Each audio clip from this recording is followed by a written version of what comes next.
Britain's emergency and rescue services are busier than ever. One jumped out. Budgets are under pressure, and forces on the ground are stretched. Now it's a pursuit situation. Now they are turning to air power for vital support in saving lives and solving crime.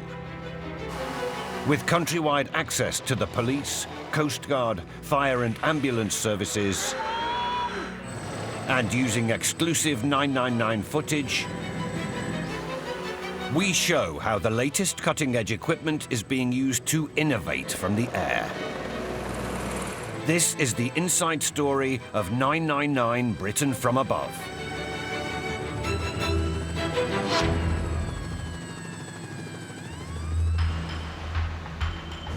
This week, from a new army of drones to one of the world's fastest rescue helicopters, we explore a new age of high-tech, high-performance air power that is revolutionizing emergency rescue.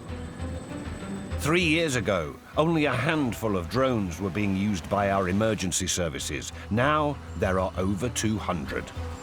Compared to your commercial drone that you could go out into the shop and buy, this is a military-spec drone. It's actually used by the US military and also by the Royal Air Force Regiment. And it's a lot bigger, it's more robust, it's reliable. The camera on it is a much higher specification. Thanks to their size, drones can reach places that helicopters can't. They can fly very low and search large areas for the smallest detail. And that's proving a crucial new tool in the search for missing people. As in one recent life-saving mission in Norfolk. On air. Rescue teams are looking for an elderly man who went missing on a beach in Norfolk. 75-year-old Peter Pugh has been reported missing. He was last seen by his family going for a walk along the coast. I felt that this was a pretty serious situation because it was very unlike him. The coastline here is notorious for surging tides and deceptively deep salt marshes. The reeds can go up to 3 meters tall. The mud in many places is very soft and you will get stuck in it. Searching the reeds on foot would be slow and dangerous. A Coast Guard helicopter is called in the hope that Peter's body heat will be detected by its infrared camera. It can take a lot of legwork out for us and see a lot of things that we simply can't get to. But stuck in the marshes, Peter could be too cold for the camera to spot. If you put someone up to the neck in freezing cold water, make them semi-hypothermic, and cover them in reeds, it makes it a whole different ballgame. We continued the search through until 2 a.m., by which time it was pitch black, so reluctantly the search was suspended. Given the risk of hypothermia, an anxious night lies ahead for the family. And I suppose we were all expecting that, that would have been the last time we'd seen him.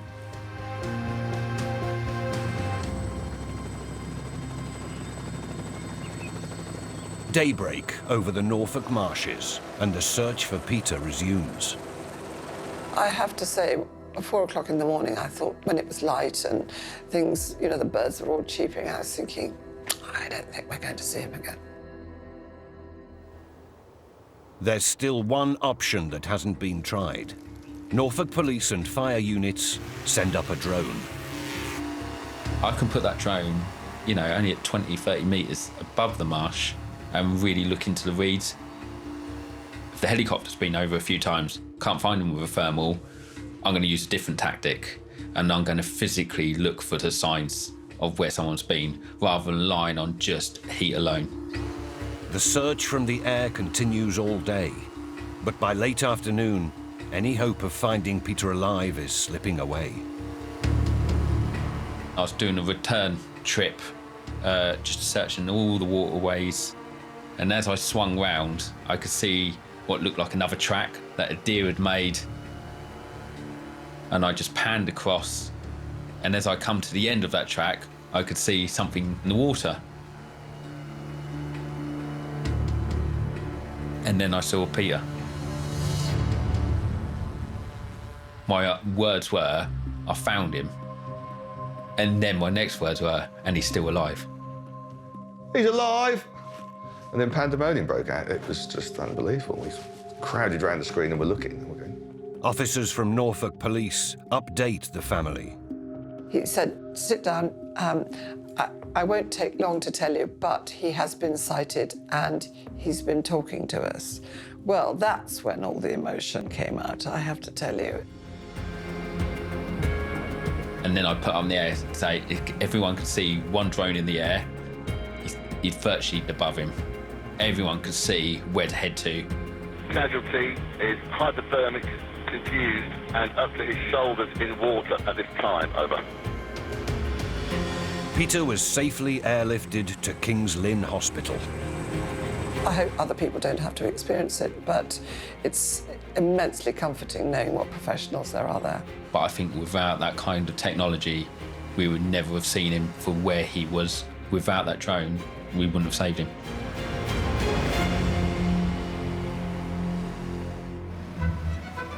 There are now 20,000 fewer police than 10 years ago. When patrolling special events, police need to be used as efficiently as possible. One of the biggest challenges is crowd control, and especially football matches. And a new type of air support is helping stretched forces below.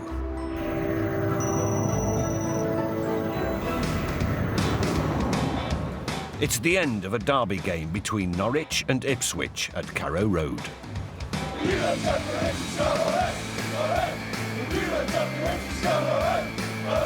Helicopters have traditionally patrolled the biggest games, but with just 19 police aircraft in the country, there's simply not enough to go round. CCTV cameras help, but football gangs have thought of that. Some of the away spectators have covered security cameras. It's not so easy to cover the drone's camera.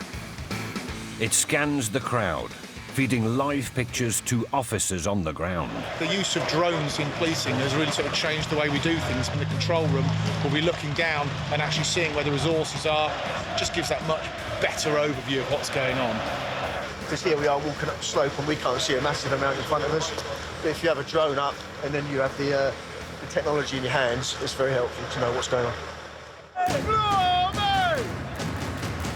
After the game, Norwich fans and their Ipswich rivals start to gather outside the stadium and face off, either side of a flimsy barrier. Form a line, keep it calm. You'll move. Footage from the camera means police see the situation developing early. And ground forces are redistributed to the trouble spot. What the drone does do is gives you really good indication of how the crowd dynamic is. So you will see as a crowd's moving whether they're going to be causing problems. Thankfully, the situation is swiftly de-escalated, and the fans go home without injury to themselves or the police. Costing up to £6 million, helicopters are around 100 times more expensive than drones. Both now carry out tasks like ground control and finding people. But because drones are so small and nimble, there are some situations they are uniquely equipped to deal with. That's when rescue services have to see close into impossible-to-access dangerous places, as seen in one of the biggest emergencies ever to face the county of Derbyshire. In the town of Whaley Bridge, a month's worth of rain has fallen in just 24 hours. Half a mile away, above the village, a torrent is cascading over the Toddbrook Dam spillway. The next morning, the rain has stopped, but there are signs of damage to the dam. Derbyshire police send up a drone. With its agility and 30 times zoom camera, it can see right into the broken dam wall. The damage was significant. We could see quite a lot of water spilling at that point and a lot of the clay sliding down. We knew it was serious and we knew we had to do what we could. If we'd have not had the drone, somebody would have had to got up close to the damage, scaling down on a rope down the dam to have a look, putting their life at risk. Engineers watching the images are now gravely concerned the dam could give way any minute, and 1.2 billion litres of water engulf the 6,000 residents below, meaning total destruction of the village and certain death. It was easy to tell from the extent of the damage that it could have easily gone, and it would have caused massive damage. It would be the silt, it would be the sand, it would be the clay, everything coming within the rocks and the boulders, and it would have taken the village. Police ordered the town to be evacuated. People here in Whaley Bridge didn't know where they're coming back to their houses or where they're coming back to a flooded village that was. The eye in the sky helps again, scanning the streets for people slow to leave, as police clear the area. We were able to fly the drone over the village, identify anything that's sort of moving, because there shouldn't really be anybody moving about. The dam must be kept from collapsing until the water is pumped out of the reservoir, so residents can be returned safely to their homes. RAF Chinooks arrived to plug the hole with huge sandbags.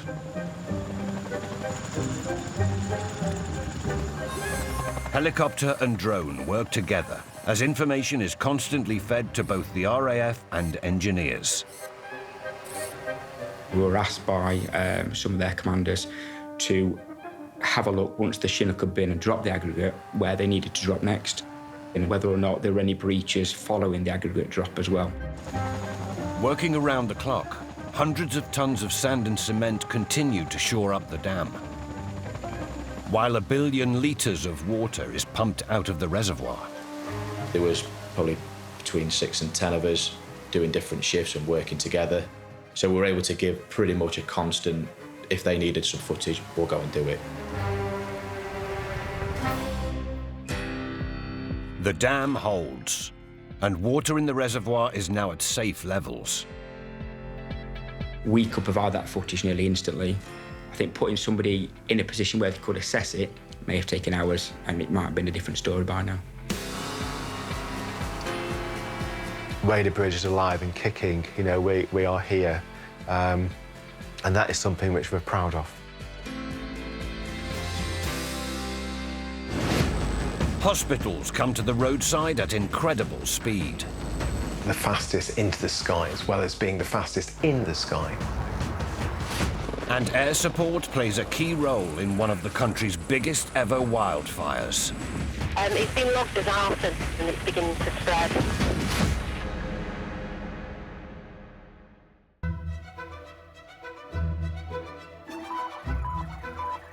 State-of-the-art air power now plays a crucial part in saving lives.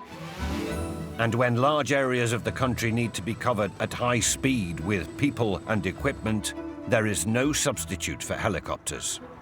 One area where they make a major contribution is road accidents, which killed or seriously injured over 25,000 people last year. Receiving treatment within 60 minutes, known as the golden hour, can be the difference between life and death. We're at HQ for Derbyshire, Leicestershire and Rutland Air Ambulance. RCA on the A52, female in car, airbag is deployed. Is the female trapped in the vehicle or is she sat in the vehicle? The call is ranked as a priority red, life-threatening emergency. The call to the Kurt Langman and Ashmore LCC head on. When every minute counts, the clock is urgently ticking.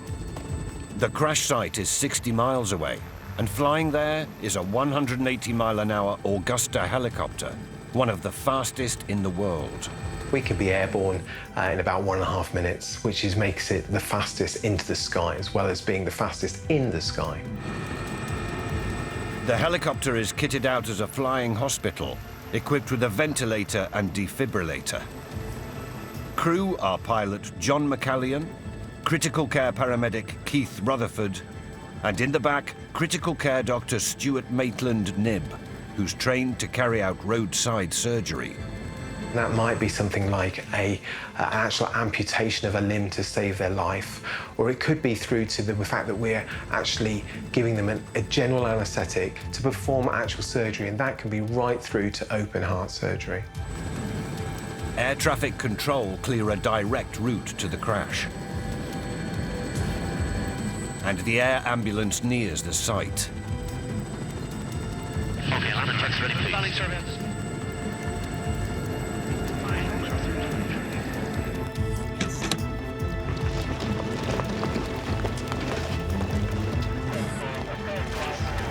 Driver, just 2 people involved, yeah? Fire upon your head. Hi. I'm Stuart, I'm one of the doctors. Just going to pop this on your finger. The casualty, Gwen, is conscious but has acute abdominal pain. Dr. Maitland-Knibb must decide whether to treat Gwen by the road or fly her straight to hospital. All right, Gwen. She could start bleeding catastrophically inside, so you have to be prepared for that. What we do know is that she can't stay there all day, all night, and we need to move. Ready, brace, slide. The fastest way to get her to a major trauma centre was going to be by the helicopter, and we were going to reduce the travel time probably by about 30 minutes. And time is everything when you've got a patient that's critically unwell. Good afternoon, Stoke. It's Stuart, one of the HEMS doctors. So I'm bringing to you a lady, RTC, head-on, car versus car, closing speed of 100 miles an hour. The nearest trauma hospital is in Stoke, at best a 40-minute drive away. All good at the back, lovely. But the helicopter travels 4 times the speed of a car. They were like clockwork. The right hand knew what the left hand was doing. They were almost reading each other's minds. Things were just happening. The amount of time and the amount of injuries that I'd got if I'd been left there, who knows what could have happened. The air ambulance touches down and Gwen is transferred to the care of Stoke Hospital. This is Gwen, complaining of pain in her abdomen and her pelvis. Their calm makes you feel calm. And I don't remember panicking. Dr. Stu I couldn't sing his praises enough. I owe my life to him. It was just absolutely amazing. Thank you, chap. Cheers. Gwen suffered internal injuries and several broken bones. She was discharged from hospital after 17 days.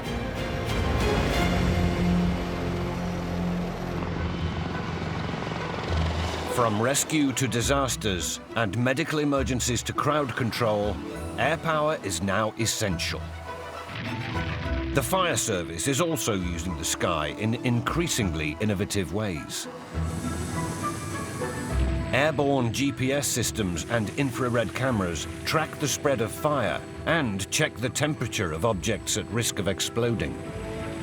This combination of fire mapping with heat detection proved crucial in Lancashire, tackling one of the biggest wildfires this country has ever seen.